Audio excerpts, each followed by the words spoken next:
ورحمۃ اللہ وبرکاتہ۔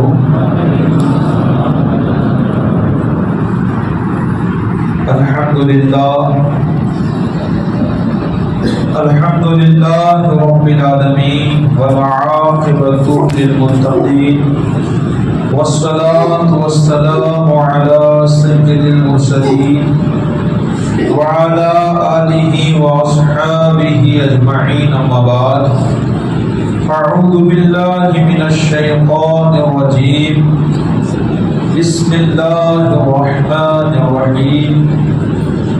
النکاح من السنة، آمنت باللہ صدق اللہ المولانا العظیم وصدق رسولہ النبی الامین المکین الکریم، ونحن على ذلك لمن الشاهدين والشاكرين والحمد لله رب العالمين۔ إن الله وملائكته يصلون على النبي يا أيها الذين آمنوا صلوا عليه وسلموا تسليما۔ اللهم صل على سيدنا مولانا محمد وبارك وسلم۔ صلاۃ والسلام علیک یا رسول اللہ، صلاۃ والسلام علیک یا حبیب اللہ، صلاۃ والسلام علیک یا نبی اللہ صلی اللہ تعالی علیہ وسلم۔ دعا ہے پاک پروردگار عالم کی بارگاہ میں کہ اللہ تبارک و تعالی ہم سب سے راضی ہو اور اس کی رضا پہ اللہ ہمیں زندگی گزارنے کی توفیق عطا فرمائے۔ اللہ ہمارے مرحومین کی مغفرت فرمائے۔ اللہ ہمیں اسلام کی باتیں سمجھ کر کے اس پر زندگی گزارنے کی توفیق عطا فرمائے۔ جی لگا کر ایک مرتبہ اور بابا سے بلند درود پاک پڑھیں، اللہم صلی علی سیدنا مولانا محمد مبارک وسلم۔ صلاۃ والسلام علیک یا رسول اللہ، صلاۃ والسلام علیک یا حبیب اللہ صلی اللہ تعالی علیہ وسلم۔ حضرات محترم، آج میں نے خطبے میں آپ لوگوں کے سامنے ایک حدیث پاک کو تلاوت کیا ہے۔ یہاں مجھے کافی عرصہ ہو چکا ہے، لیکن میرے خیال سے مسجد میں یہ موضوع میں نے پہلی بار چھیڑا ہے۔ نکاح کے حوالے سے آپ تک کچھ ضروری باتیں پہنچانی ہے۔ ذرا اس سے توجہ کے ساتھ سنیے گا۔ ہمارے معاشرے کے اندر کتنی بیکار چیزیں آج ہم لے کر کے آ گئے ہیں، کتنے خرافات لے کر کے آئے ہیں جس کو ہم نے رواج کا نام دیا ہے، ہم اپنا سماج سمجھتے ہیں، حالانکہ اتنی غلط وہ چیزیں ہوتی ہیں۔ انشاءاللہ اسی کو میں ایک دو نہیں لگاتار کئی جمعہ آپ کو ان کے حوالے سے کچھ بتاؤں گا۔ بس اللہ کی بارگاہ میں دعا ہے اللہ تعالیٰ مجھے آپ سبھی کو عمل کرنے کی توفیق عطا فرمائے اور ہماری زندگی ایسی ہو جو راستہ ہمیں اسلام نے بتایا، ہماری زندگی وہ ہو جو اللہ اس کے رسول بتاتے ہیں کہ ہمیں کس طرح جینا ہے۔ دیکھیے میرے اور آپ کے آقا کریم صلی اللہ علیہ وسلم ارشاد فرماتے ہیں، النکاح من السنت، نکاح یہ میری سنت ہے۔ کہ سبحان اللہ، یہ لفظ اللہ نے قرآن میں بھی ذکر کیا نکاح کا، اتنا بابرکت الفاظ ہے، اور حدیث پاک میں بھی آیا ہے۔ بہت بڑی چیز ہے۔ آج دیکھا جائے نا تو نکاح ہماری نظروں میں عبادت رہا ہی نہیں ہے، صرف ایک رواج بن گیا ہے۔ کیا بنا ہے؟ ایک رواج۔ اگر ہم اس کو عبادت کی نگاہوں سے دیکھتے تو شاید یہ خرافات نہ ہوتے۔ میں تمہید نہیں باندھتا ہوں، لیکن آج نکاح سے پہلے آپ کو کچھ تمہیدی باتیں بتا کر کے سمجھانے کی کوشش کرتا ہوں۔ دیکھیے نماز الحمدللہ میری آپ کی نگاہوں کے اندر عبادت ہے۔ کیا ہے؟ عبادت۔ اگر ہمیں نماز پڑھنی ہوتی ہے تو جو چیزیں غلط ہیں، بیکار ہے کہ ہم سمجھتے ہیں یہ نماز میں نہیں ہونی چاہیے، تو ہم سب سے پہلے اس کو اپنے آپ سے دور کرنے کی کوشش کرتے ہیں۔ مثال کے طور پہ اگر ہمارا لباس ناپاک ہو چکا ہے تو ہم اسی لباس سے نماز نہیں پڑھیں گے۔ اتنے ہوشیار ہیں، کیوں؟ نماز اللہ کی عبادت ہے۔ جب لباس ناپاک ہے تو نماز پڑھ کے کیا کریں گے؟ ہمارا اگر بدن ناپاک ہے تو سب سے پہلے ہم غسل کریں گے، اپنے بدن کو پاک کریں گے، پھر نماز کی طرف بڑھیں گے۔ اسی طرح اگر ہم نے چین یا لکی یا کوئی بھی چیز، سونے کی انگوٹھی پہنی ہے، یہ ساری چیزیں پہننا حرام ہے۔ خدا را اگر نماز سے ہمیں محبت ہے تو ہم اس چیز کو پہلے اتار دیں گے، کیونکہ ہمیں اس بات کی فکر ہوگی کہ یار یہ حرام کام ہم کر رہے ہیں، اور اس کو ساتھ لے کر کے اللہ کی عبادت کریں گے تو کیا اللہ عبادتیں قبول کرے گا؟ ہمیں اتنا تو افسوس ہوگا۔ اگر نماز سے محبت ہے تو ہم یہ چیزیں اتار دیں گے، پھر نماز پڑھیں گے، اور اگر اللہ اور اس کے رسول سے محبت ہے تو زندگی بھر یہ نہیں پہنیں گے۔ اگر اللہ اس کے رسول سے پیار ہے، ٹھیک اسی طرح ہم نماز پڑھنے آتے ہیں، پورا دن آستینیں چڑھا کر کے ہم نے رہا، پینٹ لمبا ہے اس کو موڑ کے ہم نے رکھا، لیکن جیسے ہی ہم نماز پڑھنے آئیں گے تو اس کو صحیح کر دیں گے۔ پینٹ کی موڑی اگر موڑی ہوئی ہے تو اس کو کیا کریں گے؟ اگر آپ ایسے ہی آ کے نماز پڑھو گے تو آپ کی نماز ہوگی ہی نہیں، نماز مقروء تحریمی ہوگی، آپ کو دوبارہ پڑھنی پڑے گی۔ تو آپ کو اگر یہ مسئلہ معلوم ہے تو سب سے پہلے نماز کو، عبادت کو ذہن میں رکھتے ہوئے کہ یہ اللہ کی عبادت ہے اور ہم ایسے ہی نہیں آنا ہے، ہمیں اللہ کی بارگاہ میں یہ قبول کروانی ہے، تو آپ ان ساری چیزوں سے پہلے بچیں گے، اپنے آپ کو تیار کریں گے، صحیح ڈھنگ جب ہم اپنا لیں گے اس کے بعد ہم اللہ اکبر کہتے ہوئے نماز شروع کریں گے۔ کیوں؟ ہماری نظروں میں نماز ایک عبادت ہے اور نماز کے اندر کوئی غلط چیز نہیں ہونی چاہیے۔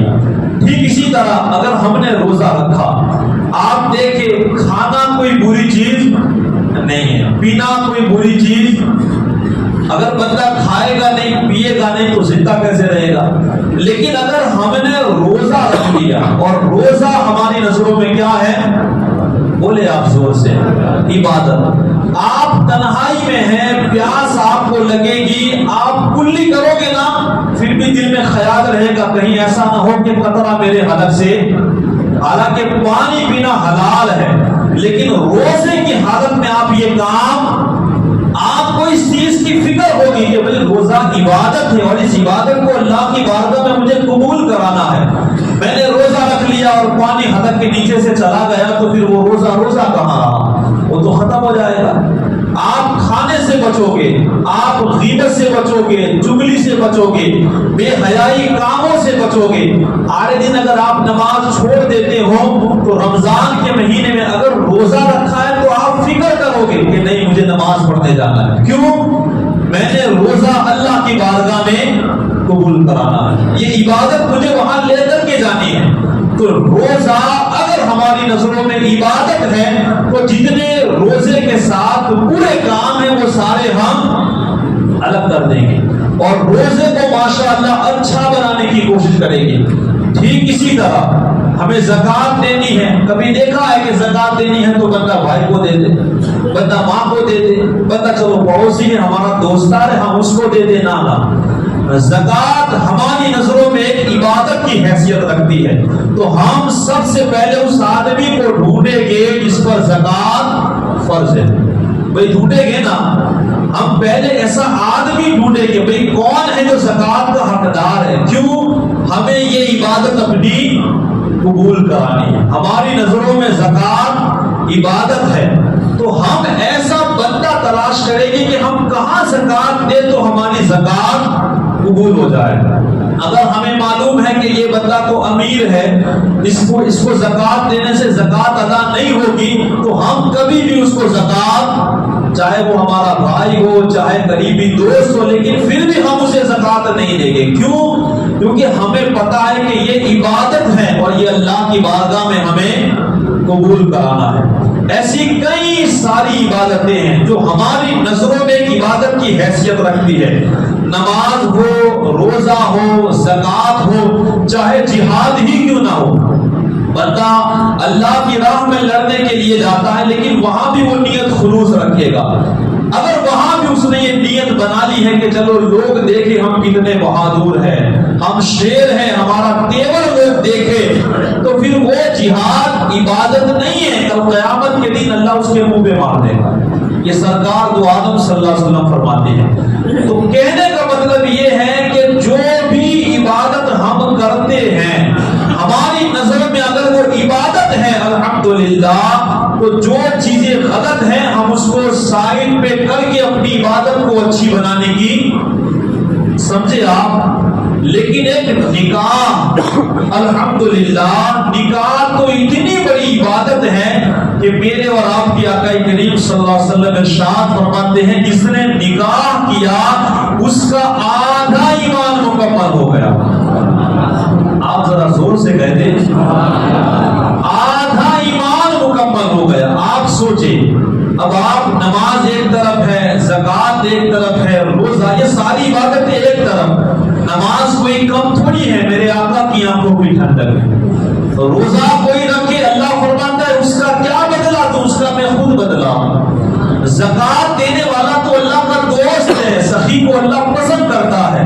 ہر عبادت اپنی جگہ ایک مقام رکھتی ہے، لیکن نکاح کے حوالے سے آقا کریم فرماتے ہیں اگر تم نے نکاح کر لیا تو تمہارا آدھا ایمان مکمل۔ اب آدھے ایمان کے بارے میں آقا کریم فرماتے ہیں کہ پھر اللہ سے تم ڈرتے رہو، نماز پڑھتے رہو، روزہ رکھتے رہو، زکوٰۃ دو، مالک نصاب ہو تو لوگوں کا خیال کرو، اللہ نے پیسہ دیا ہے تو حج کرو، برائیوں سے بچتے رہو۔ آدھے ایمان کے بارے میں اللہ سے ڈرتے رہو، اور نکاح کر لیا تو پھر ایمان مکمل ہو گیا۔ لیکن ہمارے معاشرے کے میں کیا حالات بتاؤں آپ لوگوں کو، ایک نکاح اگر ہم اس عبادت کی طرف بڑھ رہے ہیں، ایک گھر ہے، اگر وہاں لڑکا یا لڑکی 16 سال یا 20-22 سال کے اگر ہو گئے تو اس کے ماں باپ کے ذہن میں سب سے پہلے یہ خیال آتا ہے کہ اب ان کی شادیاں کر دینی۔ جیسے ہی یہ خیال آتا ہے نا تو وہاں سے ہمارے سماج میں خرافات شروع ہوتے ہیں۔ ایک سنت کو ادا کرنا ہے، اور وہ اتنی بڑی سنت کہ آقا نے کہہ دیا تمہارا آدھا ایمان مکمل ہو جائے گا۔ لیکن افسوس اس بات کا ہے کہ اس سنت کے ساتھ ہم اتنے خرافات لاتے ہیں، اتنے حرام کاموں کو ہم نے اس کے ساتھ جوڑ دیا ہے۔ میں سمجھتا ہوں اگر ہماری نظروں میں یہ عبادت ہوتی تو یہ سارے حرام کام کبھی ہم لے کر کے نہ آتے۔ انشاءاللہ باقاعدہ بالترتیب آپ کو میں سمجھانے کی کوشش کروں گا کہ کہاں کہاں ہمارا اسلام اجازت دیتا ہے اور کہاں کہاں حضور کی شریعت اجازت نہیں دیتی ہے۔ سب سے پہلے آپ دیکھیں، اگر لوگوں کے ذہن میں یہ خیال آتا ہے کہ ہمارے گھر میں لڑکا لڑکی جوان ہو چکے، ان کی شادی کر دینی ہے، تو ہمارے معاشرے میں سب سے پہلے ایک عادت ہے، اگر کوئی بات میری غلط ہو، میں غلط بتا رہا ہوں تو آپ مجھے کہہ دیجئے گا، انشاءاللہ میں بات اپنی جھولی میں ڈال دوں گا۔ اللہ مجھے بس حق بولنے اور صحیح طرح سمجھانے کے اللہ مجھے توفیق عطا فرمائے۔ کہتے ہیں کہ سب سے پہلے کیا ہوتا ہے، لڑکا لڑکی کو دیکھنے جاتا ہے، یہی ہوتا ہے نا۔ ایک ماں باپ جب بات طے ہو جاتی ہے، آپ تک مسجد کی جھولی آ رہی ہے، ماشاءاللہ ہر جمعہ کو تو آتی ہی ہے اور انشاءاللہ آتی رہے گی، آپ لوگ زیادہ سے زیادہ اس کا خیال رکھیں۔ دعا ہے اللہ تعالیٰ آپ کے رزق میں خوب برکت عطا فرمائے۔ درود پاک پڑھیں، اللہم صلی علی سیدنا مولانا محمد وبارک وسلم، صلاۃ و سلام علیک یا رسول اللہ صلی اللہ تعالیٰ علیہ وسلم۔ حضرات محترم، اگر نکاح جو عبادت ہے، اگر اس چیز میں ہم کامیاب ہو گئے نا، اس کے خرافات کو ہم نے روک دیا تو بہت ساری الجھنیں ہماری حل ہو جائے گی، ہماری زندگی سے ڈھیر سارے گناہ چلے جائیں گے اور ہماری ایک بہترین زندگی بن جائے گی۔ اگر ہم اس چیز کو سمجھ جائیں کہ سرکار نے کس طرح شادیاں کی ہے، صحابہ کرام نے کس طرح شادیاں کی ہے، اللہ والوں نے شادیاں کس طرح کی ہے۔ میں عرض کر رہا تھا ہمارے معاشرے میں یہ عادت ہے کہ لڑکا یا لڑکی جب بات طے ہوتی ہے سب سے پہلے لڑکا لڑکی کو دیکھنے کے لیے جاتا ہے، کہیں اور ماں باپ چلے جائے، بہن بھائی چلے جائے الگ بات ہے، لیکن لڑکا اکثر سب سے پہلے دیکھنے جاتا ہے۔ کیوں؟ شادی اس کو کرنی ہے۔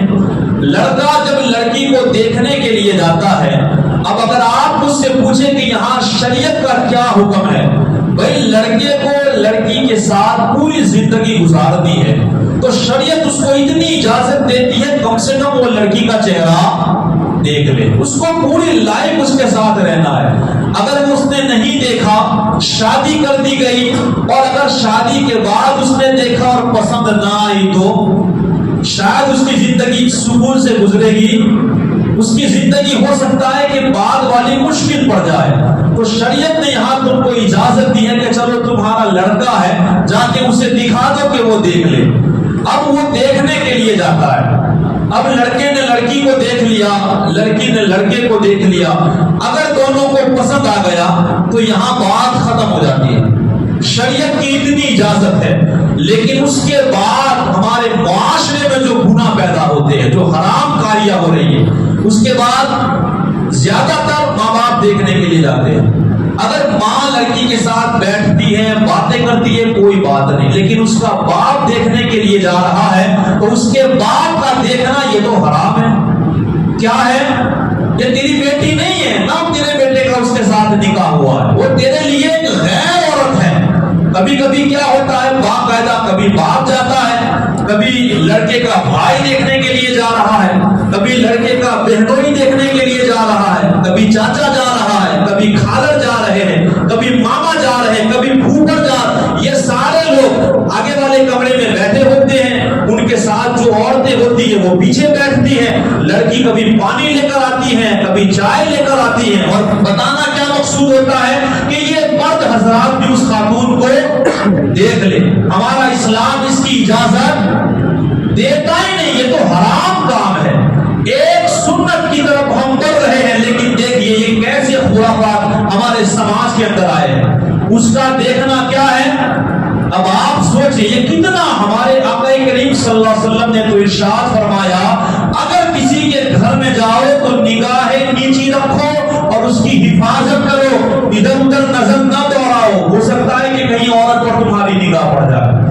ہمارے آقا نے تو اس سے منع کیا ہے، غیر عورت کو دیکھنے سے بھی منع کیا ہے۔ کیا ہمارے دلوں کے اندر حضور کی محبت نہیں ہے؟ آج میں اور آپ کو نبی کی محبت کا دعویٰ کرنے والے لوگ ہیں، اللہ کی محبت کا دعویٰ کرنے والے لوگ ہیں، اور آقا کریم صلی اللہ تعالی علیہ وسلم نے جس چیز سے روکا، بات اتنی پہ بس نہیں ہے۔ یہ سماج والے اگر مرد حضرات دیکھنے کے لیے جاتے ہیں تو ان کا دیکھنا یہ حرام، بات ہمارے معاشرے میں اتنی میں اس سے آگے بڑھ چکی ہے۔ اس لڑکی کا باقاعدہ فوٹو لا کر کے وہ لڑکا اپنے دوستوں کو دکھا رہا ہے۔ بتائیے، جس کو چھپانا چاہیے ابھی سے اس کو جا کر کے ننگا کر رہا ہے، لوگوں کو دکھا رہا ہے، دیکھو یہ میری عورت ہے۔ یہ کتنی بے شرمی کی بات ہے۔ اور اگر کبھی خدا نہ خواستہ بات پکی ہو جاتی ہے نا، تو ہمارا معاشرہ آگے اتنا قدم بڑھا چکا ہے، وہ لڑکا لڑکی باقاعدہ شاپنگ بھی کئی جگہ تو کرتے ہیں اور گھومنے کے لیے بھی۔ میں نے یہ چیزیں اپنی آنکھوں سے دیکھا ہے، آنکھوں سے۔ ایک جگہ میں شادی میں گیا، ایک لڑکا تھا، وہ بائک پہ کسی لڑکی کو بٹھا کر کے لے کے آیا شادی کے اندر۔ اب مجھے معلوم تھا کہ اس کی تو شادی نہیں ہوئی ہے، پوچھا گیا کہ بھئی پیچھے کون ہے، کہا اس کی ابھی ابھی منگنی ہوئی، اس کے ساتھ شادی نہیں ہوئی ہے، ابھی صرف بات طے ہوئی ہے۔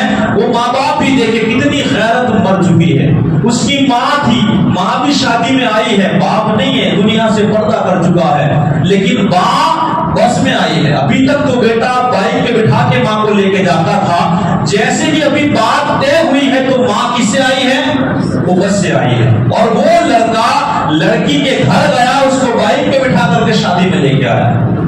یہ حرام ہے، لڑکے کا ملنا، بولنا، باتیں کرنا، ان چیزوں کی اسلام اجازت تمہارے لیے جب اسلام نے اتنا بہترین راستہ نکالا ہے، ہم اس پہ کیوں نہیں چلتے ہیں؟ حد تو یہ ہو چکی ہے کہ کبھی کبھی لڑکی کے گھر والے عید آتی ہے یا کوئی تہوار آتا ہے، لڑکے کو بلاتے ہیں، چلو ٹھیک ہے آپ بلا لے، کھانا کھلا لے، لیکن باقاعدہ پھر 1 گھنٹے کے لیے، آدھے گھنٹے کے لیے لڑکی کے ساتھ ملاقات کرتا ہے، وہ باتیں کرتا ہے۔ اب یہ ملنا کیا ہے؟ یہ حرام ہے، اس کی اسلام اجازت۔ آپ دیکھیں، ایک سنت ادا کرنی ہے، ابھی تو کچھ بھی نہیں ہوا، ابھی تو میں نے ٹاپک کو شروع کیا ہے، لیکن دیکھیں کتنے ہم گناہ کر، حرام کام۔ انشاءاللہ آگے میں بات بتاؤں گا، ایک واقعہ بیان کر کے اپنی بات کو میں ختم کر دوں۔ کہیں پر بھی اس طرح کی منگنی یا شادی ہو تو کسی خاتون کو ہمیں دیکھنے کی اجازت، وہ صرف دولہا دیکھ لے، اور گھر کی عورتیں 50 مرتبہ دیکھے گی، ان کے لیے کوئی روک نہیں ہے۔ ہمارے دلوں میں اگر نبی کی محبت ہے تو یہ واقعہ سنیں، ہو سکتا ہے 2-4 منٹ زیادہ ہو جائے۔ کہتے ہیں دیکھیں ہم بھی نبی کی محبت کرتے ہیں، وہ لوگ اس واقعے پہ خاص توجہ کریں جو گلیوں کے اندر بھی کسی بھی عورتوں سے باتیں کرنا شروع کر دیتے ہیں، عورتوں کے ساتھ مذاق کرتے ہیں۔ وہ مرد بھی خاص توجہ کے ساتھ سنیں جو عورتیں کھانا کھاتی ہیں تو اس کے اندر کھانا بانٹتے ہیں، ان کا بانٹنا بھی وہاں جائز نہیں ہے۔ عورتوں سے اتنا الگ ہو سکے اس چیز کو الگ رکھو، عورتیں الگ کھائے، مرد الگ کھائے، مردوں کو مرد کھلائے، عورتوں کو عورتیں کھلائے، یہی اسلام کا طریقہ ہے۔ اگر ہمارے دل کے اندر نبی کی محبت ہے، ہم عشق کرنے والے لوگ ہیں تو سنیں، حضرت صحابہ رضی اللہ تعالیٰ، یہ حضور کے بہت پیارے صحابہ کرام ہیں۔ حضرت صحابہ رضی اللہ تعالیٰ عنہ کی عمر صرف 16 سال کی تھی۔ جب بھی کوئی کام ہوتا، کسی کے پاس کچھ لانا ہوتا، کچھ دینا ہوتا، کچھ پیغام بھیجنا ہوتا، تو سرکار مدینہ صلی اللہ تعالیٰ علیہ وسلم حضرت صحابہ رضی اللہ تعالیٰ عنہ کو بھیجا کرتے تھے۔ ایک مرتبہ آدھے دین کا کام تھا تو اللہ کے پیارے رسول صلی اللہ علیہ وسلم نے حضرت صحابہ رضی اللہ تعالیٰ عنہ کو اس کام کے لیے بھیجا۔ آدھا دین گزر گیا، پورا دین گزرا، لیکن حضرت صحابہ واپس نہیں لوٹے۔ نماز پڑھنے کے بعد حضور نے فرمایا میں نے صحابہ کو کام کے لیے بھیجا تھا، اتنے پورے دن کا تو کام تھا نہیں، آدھے دن کا کام تھا، کیا بات ہے وہ لوٹ کے کیوں نہیں آیا؟ اور وہ کیوں لوٹ کے نہیں آئے؟ ان کے ساتھ ایک واقعہ پیش آ گیا۔ حضرت صحابہ رضی اللہ، عمر کتنی ہے؟ 16 سال۔ ہمارے سماج میں 16 سال کے بچے پبجیاں کھیلتے ہیں، کھیلوں میں رہتے ہیں، انہیں کچھ پتا نہیں ہوتا کہ نبی کا عشق کیا ہوتا ہے، کچھ نہیں، معاشرے کا کچھ نہیں، سماج کا آگے والی زندگی کی کوئی سوچ نہیں ہوتی۔ یہ وہ عمر ہے، 16 سال کی عمر میں حضور صلی اللہ علیہ وسلم نے کچھ کام کرنے کے لیے بھیجا۔ جب کام لپٹا کے وہ واپس آ رہے تھے تو ایک خاتون تھی جو حمام میں نہا رہی تھی۔ آج تو الحمدللہ سیمنٹ، اینٹیں، ریتی، بڑا مضبوط حمام بنا رہتا ہے کہ کسی کی نظر نہیں پڑ سکتی، لیکن وہ پہلے کا زمانہ تھا، کپڑے کا حمام بنا رہتا تھا۔ کہتے ہیں کہ آپ آ رہے تھے، آپ نے جیسے اس حمام پہ نگاہ ڈالی، اچانک ہوا کا جھونکا آیا اور وہ پردہ اٹھ گیا، اور جو عورت نہا رہی تھی اس پر ان کی نگاہ پڑ جاتی۔ ایک نگاہ اگر بھول سے عورت پہ پڑ جائے تو اسلام کہتا ہے کہ یہ معاف ہے۔ یہ کیا ہے؟ یہ معاف، اللہ تمہاری پکڑ نہیں کرے گا۔ لیکن اگر دوبارہ تم نے جان بوجھ کے ڈالی تو یاد رکھیے اللہ سے زیادہ کسی کی پکڑ سخت نہیں ہے۔ وہ کیا کر سکتا ہے ہم سوچ نہیں سکتے۔ وہ آنکھوں میں تانبا پگھال کے بھی ڈال سکتا ہے، وہ آنکھوں کو بڑی کر کے اس میں خنجر بھی ڈال سکتا ہے، وہ لوہا بھی ڈال سکتا ہے، وہ اس کی مرضی کی بات ہے اگر ہم نے اس کے خلاف کام کیا۔ پہلی نظر اگر بھول سے پڑ جائے تو معاف، اور اگر پہلی ہی نظر بندہ جان بوجھ کے ڈالے گا تو وہ بھی گناہ ہے۔ کہتے ہیں کہ جب ان کی نگاہ پڑ گئی انہوں نے فوراً نظر کو ہٹایا، لیکن اللہ کا اتنا خوف پیدا ہوا، اتنا خوف جیسے زمین پاؤں کے نیچے سے ہٹ گئی ہو۔ حضرت صحابہ 16 سال کی عمر ہے، رونے لگے، گڑگڑانے لگے کہ یہ میں نے کیا کر دیا، یہ میں نے کیا کر دیا۔ اللہ کے رسول کی محبت کا میں دم بھرتا ہوں، ان آنکھوں سے مصطفیٰ کے جلوے دیکھتا ہوں، اور ان آنکھوں سے میں نے کیا دیکھ لیا۔ وہ زاروں قطار ہونے لگے، اے صحابہ اب تو حضور کے اوپر آیت نازل ہو چکی ہوگی کہ تو منافق ہو چکا ہے، کہ تو نے کیا کر دیا، تو حضور کا دیوانہ ہے، لوگ تجھے حضور کا خادم کہتے ہیں، اور یہ تو نے کیا کر دیا۔ اتنا اللہ کا خوف آیا، اتنی شرم آئی ان کو کہ یہ حضور کے پاس نہیں گئے بلکہ پہاڑوں کی طرف چلے گئے۔ میں حضور کو کیا کو دکھاؤں گا، حضور کو تو پتہ چل گیا ہوگا، اللہ نے وحی کا نزول کر دیا ہوگا۔ کہتے ہیں کہ ایک دن گزرا، 2 دن گزرے، ایک ہفتہ گزرا، ادھر صحابہ ہے کبھی گلیوں میں تلاش کرتے ہیں، کبھی گاؤں میں تلاش کرتے ہیں، کبھی جنگلوں میں ڈھونڈتے ہیں۔ 1 ہفتہ، 2 ہفتہ، بلکہ پورے 40 دن گزر گئے، حضرت صحابہ نہیں ملے ہیں۔ اتنا خوف، ایک گناہ وہ بھی بھول سے ہو گیا۔ کہتے ہیں کہ اللہ کے پیارے رسول صلی اللہ علیہ وسلم نے حضرت سلمان فارسی اور فاروق اعظم رضی اللہ تعالیٰ عنہ کو بلایا اور کہا جاؤ تم حضرت صحابہ کو ڈھونڈ کے لاؤ، وہ کہاں گیا میرا چاہنے والا۔ کہتے ہیں کہ یہ لوگ ڈھونڈنے کے لیے پہاڑوں کی طرف نکلے، کئی چرواہے تھے، ان کو پوچھا کہ بھئی ایسی شکل کا بچہ ہے، ایسا رنگ روپ ہے، ایسا ایسا اس کا حلیہ ہے، کیا تم نے دیکھا ہے؟ وہ کہنے لگے کہ ہم یہ تو نہیں جانتے، مگر ہاں تم جو حلیہ بیان کرتے ہو اس حلیے کا ایک بندہ پہاڑ میں روتا بہت ہے، رات دن روتا ہے، زاروں قطار روتا ہے، جب آتا ہے تب روتا ہے، پتہ نہیں اس کو کیا پرابلم ہے، لیکن وہ روتا ہی رہتا ہے۔ اللہ کے اس صحابہ کرام نے کہا کہ وہ کب آئے گا، کب ملے گا؟ کہا بس یہی وقت ہے، شام کے وقت وہ دودھ لینے کے لیے آتا ہے اور دودھ پیتا ہے، ہمارے جانوروں کا چلا جاتا ہے، کیا اس کو تکلیف ہے کہ ہم نہیں جانتے؟ فاروق اعظم رضی اللہ تعالیٰ ایک طرف چھپ جاتے ہیں، جب دیکھا کہ کوئی بندہ آ رہا ہے، قریب آیا تو پتا چلا کہ وہ حضرت ثعلبہ رضی اللہ تعالیٰ عنہ ہے۔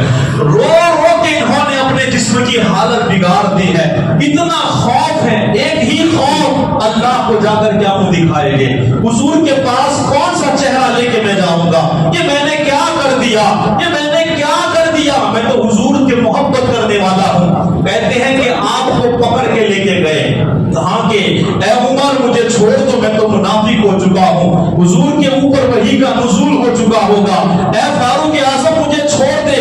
کہا کہ اے ثعلبہ ایسا نہ کہو، چلو تم سرکار کی بارگاہ میں، حضور بڑے پریشان ہیں، تمہیں بلا رہے ہیں۔ جب لے کر کے گئے، اتنے کمزور ہو چکے تھے کہ وہ بیٹھ بھی نہیں سکتے تھے، مکان میں گئے، لیٹ گئے، کمزوری کی وجہ سے آنکھیں بند ہے۔ سرکار دو عالم صلی اللہ علیہ وسلم تشریف لائے، لانے کے بعد حضور نے ان کا سر اٹھا کر کے اپنی گود میں رکھا، کہا اے ثعلبہ، اے میرے پیارے ثعلبہ آنکھیں کھولو۔ جب آنکھیں کھولی سوچو ان کی کیا کیفیت بنی ہوگی، رونے لگے، گر گرانے لگے، آقا میں تو منافق ہو چکا ہوں، میرے لیے کوئی وحی کا نزول ہو چکا ہے، آقا میں اتنا بدکار ہوں، آپ نے پھر بھی میرا سر اپنی گود میں لے لیا ہے۔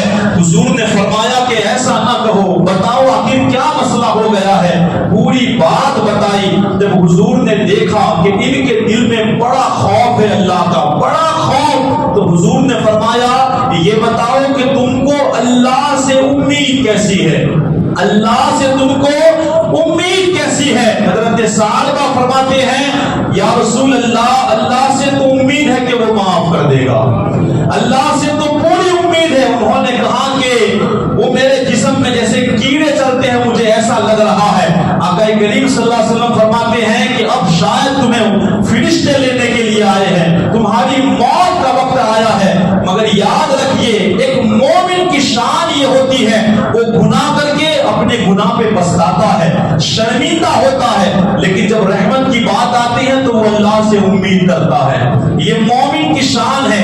یہ دو آخری باتیں ہمیشہ یاد رکھیں، مومن کی ہمیشہ یہ شان ہوتی ہے، ایک ہے اللہ کا خوف، ایک ہے اللہ سے امید۔ مومن دونوں کے بیچ میں ہمیشہ زندگی گزارتا ہے، ہمیشہ۔ آج ہم دونوں کے بیچ میں نہیں، صرف امید کی طرف جا چکے ہیں، نمازیں نہیں پڑھنی ہیں، گناہ پہ گناہ کرنے ہیں، خطا پہ خطا، اور امید ایسی ہمارا تو قبر میں کچھ نہیں ہونے والا ہے، جنت تو ہماری ہی، ہم تو جنتی لوگ ہیں، ایسی امید۔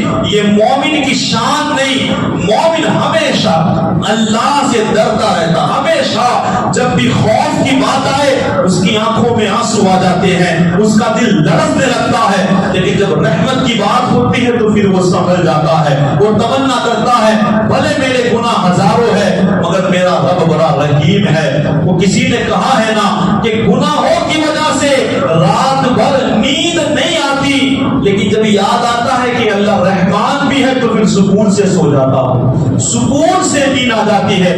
خدا را ہمیں بھی اللہ کے پاس جانا ہے، اس کے پاس جا کر کے اپنے کرموں کا حساب دینا ہے، حضور کو جا کر کے منہ دکھانا ہے، اس زندگی سے پلٹ آئے، گناہوں سے توبہ کرے، اسلام کے مطابق زندگی گزارنے کی کوشش کرے۔ دعا ہے اللہ تعالیٰ مجھے آپ سبھی کو اچھی زندگی گزارنے کی توفیق عطا فرمائے۔